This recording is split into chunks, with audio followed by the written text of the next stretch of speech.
All right, let's jump straight into this explainer. We are looking at a completely wild 10-year transformation. How cryptocurrency went from this fringe internet experiment to the literal bedrock of modern finance.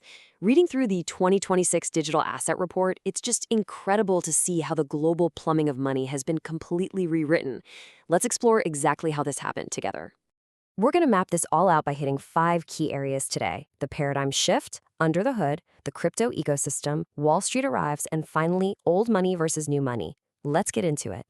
The source material drops a quote that really sets the stage here, calling this shift from a speculative Wild West to a foundational pillar of global finance. I mean, think about it. 10 years ago, Wall Street literally laughed this stuff off as a giant digital casino. But today, it is regulated, heavily traded by massive institutions, and basically reshaping global capital as we know it. Okay, part 1, the paradigm shift.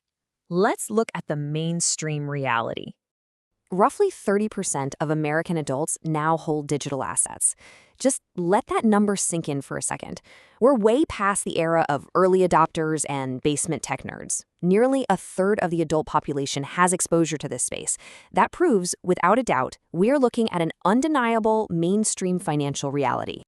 Moving on to part 2, under the hood. Let's break down how this actually works. So instead of relying on a private bank's ledger, this whole system runs on mathematical truth.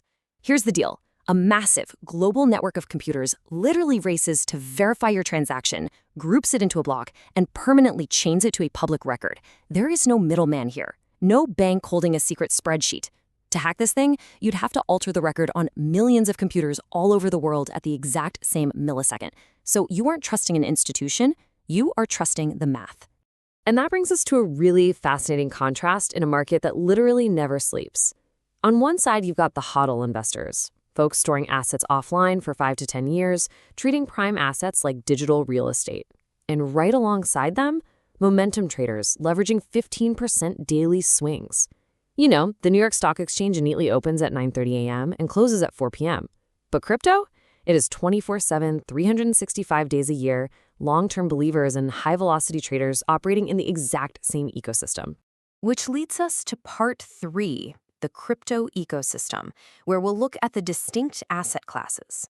First up, Bitcoin, the undisputed king of the space, acting as digital gold. Traditional finance now views it as a strategic reserve asset that's completely immune to central bank dilution. Why? Because it has a hard cap supply of 21 million coins. No central authority can ever, just print more of it out of thin air. There are even serious talks right now about establishing a U.S. strategic Bitcoin reserve, which just firmly cements its status. Next, we have the operating systems. If Bitcoin is a digital calculator, smart contracts are the digital iPhones. Networks like Ethereum serve as the foundational base for Web3. But what's truly mind-blowing is that high-speed competitors like Solana are processing transactions in around 400 milliseconds and doing it for a fraction of a single penny. It mimics the efficiency of Visa, which is exactly why Wall Street is so eager to scoop them up.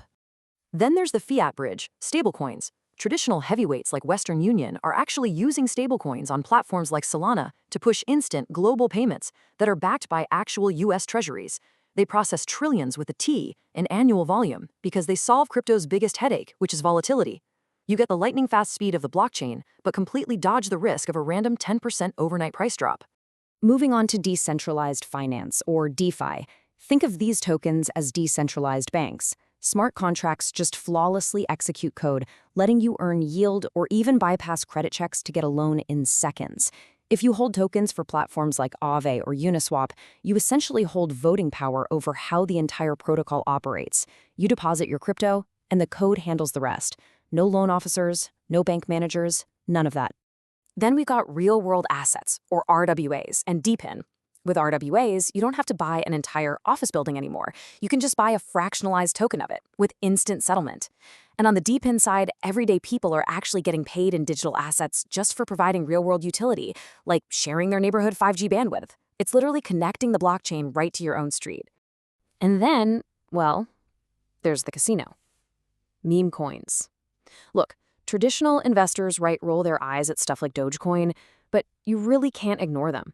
These zero utility tokens have massive supplies, zero intrinsic value, Yet they capture a huge chunk of retail trading volume based entirely on social media hype.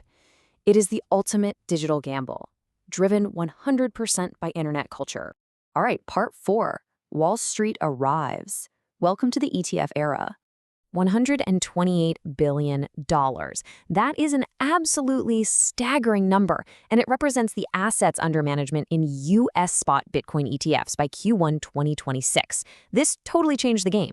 Older investors can now just call up Charles Schwab instead of, navigating some sketchy offshore exchange or trying to memorize a 24-word seed phrase. These Wall Street products hold the actual Bitcoin, which brings massive liquidity right into the space. And Uncle Sam has officially set the rules of the road with the Genius and Clarity Acts.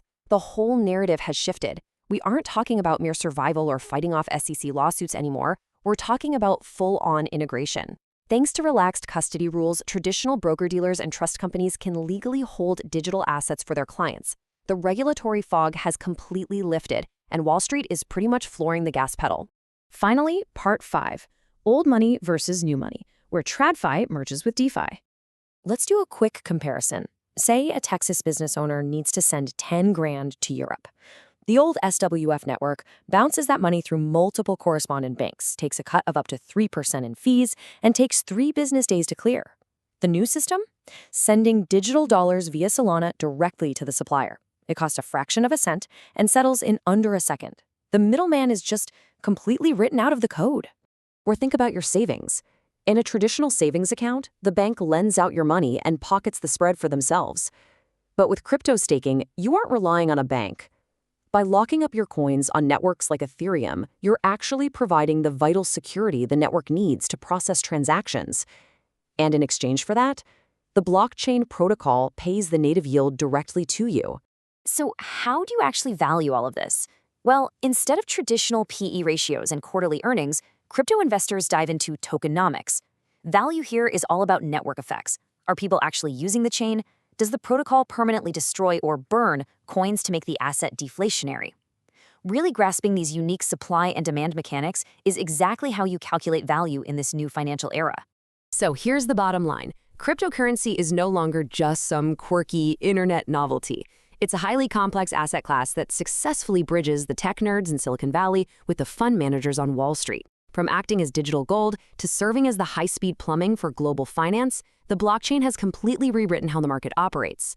Banks aren't just buying this to hold it. They are buying the infrastructure to achieve a level of capital efficiency we've literally never seen before.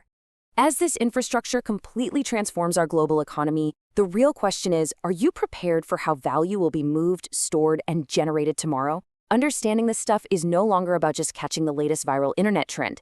It's about being fluent in the new language of global finance. Anyway, thanks for exploring this explainer with me today. Keep asking questions, keep looking under the hood, and I'll catch you on the next one.